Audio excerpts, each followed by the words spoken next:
Hey guys, welcome back to our channel, Fits of Freedom. Today is going to be all about Simba's story. Simba is our rescue macaw. We rescued him about 2.5 years ago. Simba was actually our first parrot that we have owned, and his story is beautiful. So we're gonna get to it, and if you guys have any questions or comments after the video, please feel free to post below. That way we can answer those for you. Also, if you too are experiencing a rescue bird and want to learn how to help that bird with free flight, behavior, and diet, please let us know. We've experienced that with Simba now and can definitely help you guys out. So, Simba, can you wave? Can you wave? Oh, what's a good wave? All right, guys. All I'm saying.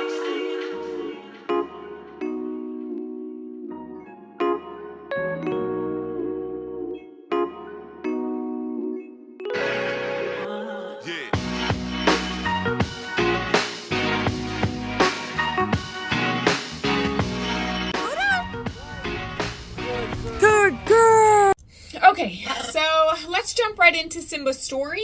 We rescued Simba 2.5 years ago at a pet shop here in our local town. He was given up by a gentleman who did not want him anymore. He could no longer care for him. Simba was in a house that smelled like cigarette smoke. What? Do you want some more treats? Are you going to scream the whole video? Are you going to scream the whole video?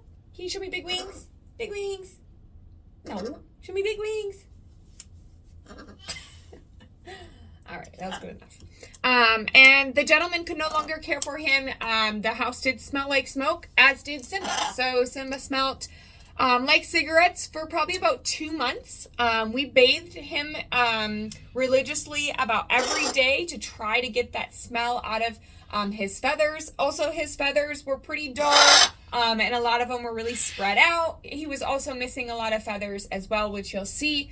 Today, he is still missing those feathers. Some of those he is not able to grow back in. Can you wave? Good job. We're going to try to hopefully have him in here this whole video, but we'll see how he does. Anyways, he is missing some feathers on the tops of his wings, on the underside of his wings, and also on his legs, which we could probably show you. Can you show them? Can you show me big wing? Good job. Not sure if you can really see it, but definitely not going to be able to grow those back. A majority of them, it is a scar tissue buildup from him over and over and over plucking. Right. What? Give me this. Thanks. Everybody's going crazy out there. Should we go get everybody else? So Simba, we were told he was 10 years old when we adopted him. So he would be about 13, almost 13 now. And he had a lot of issues. He had some behavioral issues. His diet was super poor. And he also couldn't fly. He couldn't even open his wings. He was in such poor condition when it came to that. Good job. You want some more? Here you go. So we slowly started to introduce him into our home. He did come with his cage. The cage that he was in was way too small for a macaw. He was in a cockatoo cage or an African gray cage for a large to medium bird size cage, which allowed him not to be able to stretch out his wings fully. He could only stretch them out, so far. And you'll see here, he's doing a perfect example. He can't stretch his wings out fully. He physically cannot with the arthritis that was built up over the 10 years of him living in this cage. Can you, oh, okay. Should we go? Over the past 2.5 years, we have rehabilitated him to the point now where he does know how to fly. He can do little hops from perch to perch. He can do longer flights, and he can actually fly high above, land in trees, and somewhat descend down. So He is still in the progress of learning how to do that, but Simba will never fly as far, as fast, and as well as a new bird or a younger bird that has never been caged before, or that has not been taught free flight. Believe it or not, birds need to learn how to fly. They don't just naturally fly. They have to learn. Even in the wild, they learn, and they learn branching ways on how to fly when they're fledging out of their nest. So we switched Simba's diet. He was on 100% seed diet. I'm going to go check on all the other kiddos that are going crazy, so I'll be back. You enjoy it. You talk to them, okay? Hey. Where's your sister? Hopi!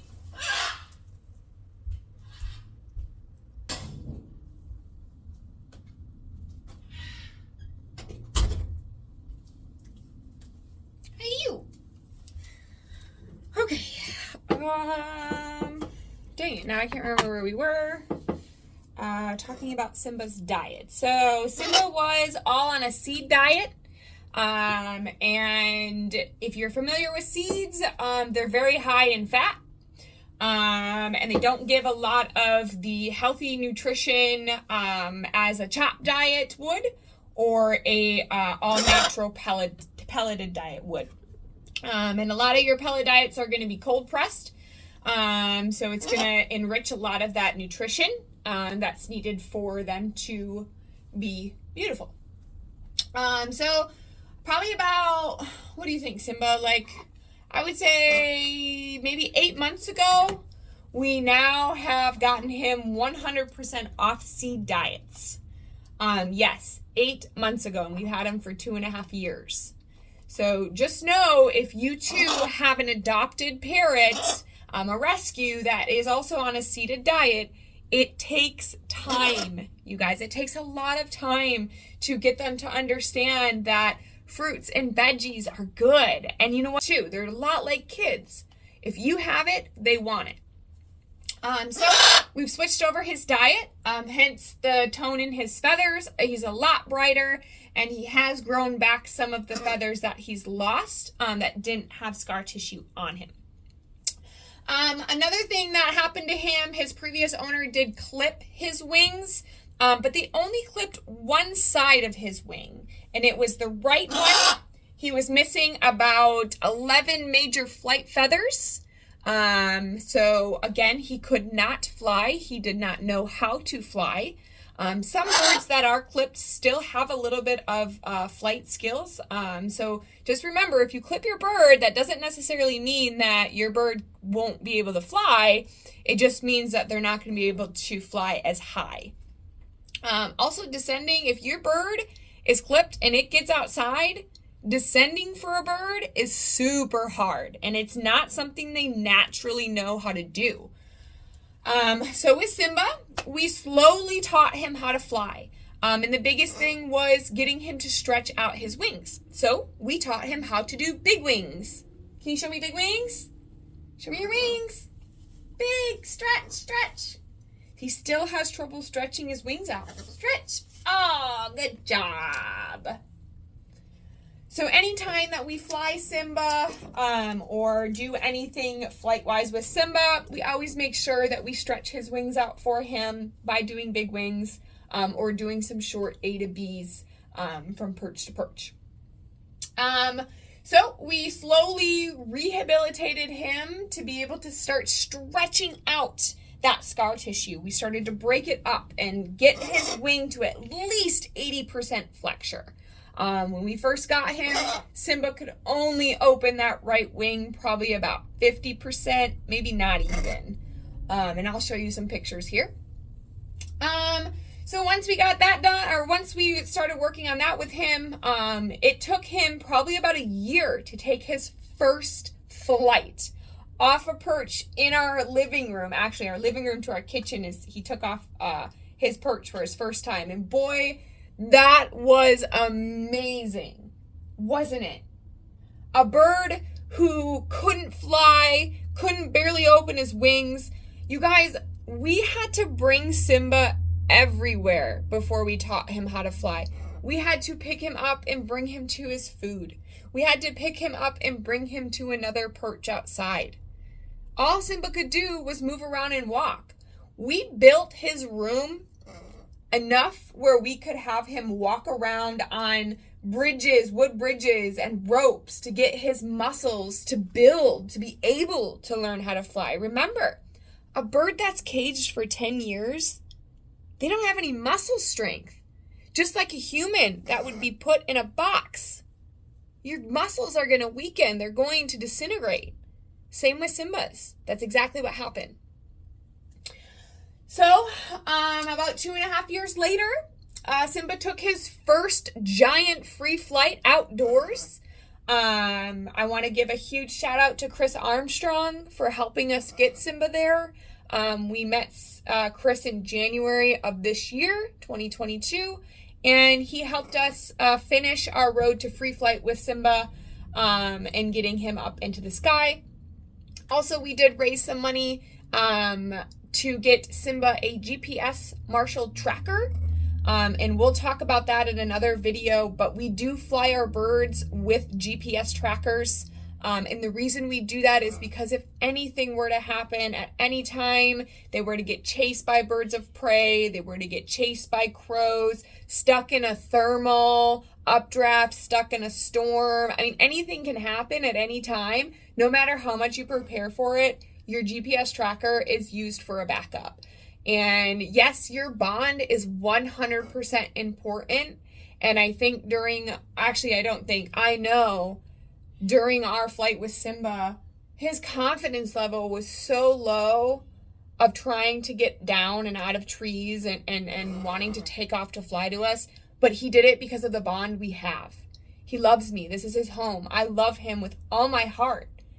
And if you have that with your bird, they're definitely going to come back to you for sure, no matter what, even with the GPS on or not.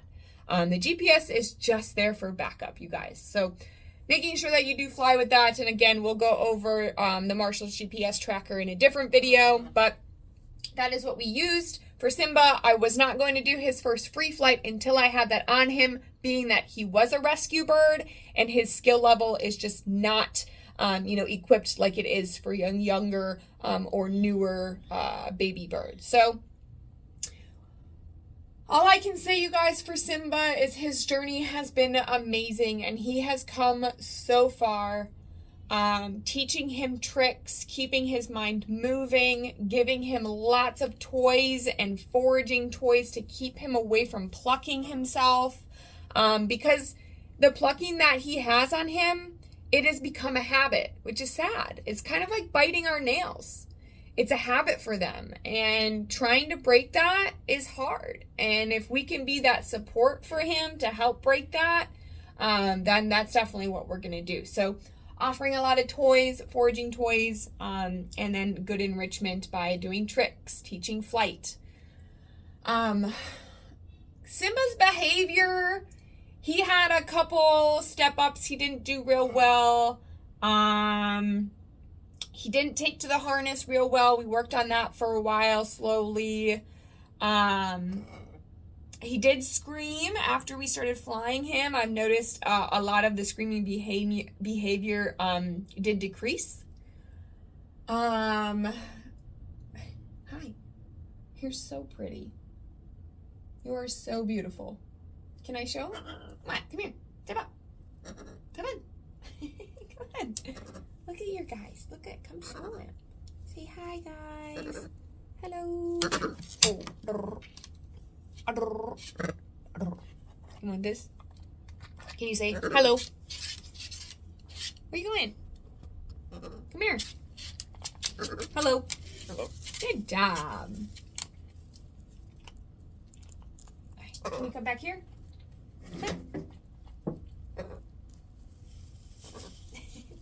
Oh, there you go. So you can see he's a little naked underneath there. Can you show me again? Good job. So a lot of that underneath isn't going to grow back. He has, can you show again? He has badly plucked underneath his shoulders there, and then also on the tops of his wings here. It's a continuous battle of helping that rehabilitation part grow back. So I guess the biggest advice I can give for you guys out there that are new to birds, that are still learning, don't clip your bird's wings. It is a big, huge misunderstanding of why it's necessary, and a lot of people say they do it because of behavior, and that is completely false. There are other things we can do to help your bird with behavior, even flighted, inside your home. And know that I'm not saying that, you know, all of your birds need to be a free-flighted bird outside. That's not what we're saying at all. But what we want to express is that clipping your bird's wings isn't going to change their behavior on being aggressive or non-aggressive. Birds have lots of reasons why they can be certain ways, whether it's hormonal, whether it's diets, whether it's where they came from, what is their past. You know, was there a certain person in their life that did certain things that have scarred them? How can you fix those things? And a lot of that has to do with analyzing and studying your bird, taking the time to really get to know them. They're not an ornament that is just set in a cage. They're cuddly, they're fun, they're smart, they want to be involved. And the more that you do that with your bird, the more response you're gonna get of better behavior. And again, we're here to help with that. I know some great trainers that can help with that. And also know I am not a vet. So when it comes to anything veterinary wise that, you know, your bird needs to get checked out on, I can't help you with that. That you're going to have to go to your vet. But when it comes to diet and behavior in free flight, we're definitely here to help and answer any questions that we can. So I hope you guys liked this video about Simba's story. We are just so excited that we made this possible for him. A bird that was, you know, once non-flighted is now a flighted bird, and, you know, can evade predators if he needs to, or can evade his sisters when they're coming at him, or can run away from me if he doesn't want to come, or whatever it may be. He has his own choices now. He can make his own decisions and use his wings to do so. So just keep in mind, when you're clipping your bird, you're taking their freedom away. You're taking their control. Just like, you know, if we were to use our legs or our arms, those are very essential for us to survive and to be who we are as individuals. So just keep that in mind, guys. All right, it was so great to talk to you guys. Please like and subscribe. Also, if you have any questions or comments, please post below. And Simba and I are going to head on out. Simba, can you do one more trick for them? Can you spin? Spin. Good spin. Stay tuned for more videos to come. Bye.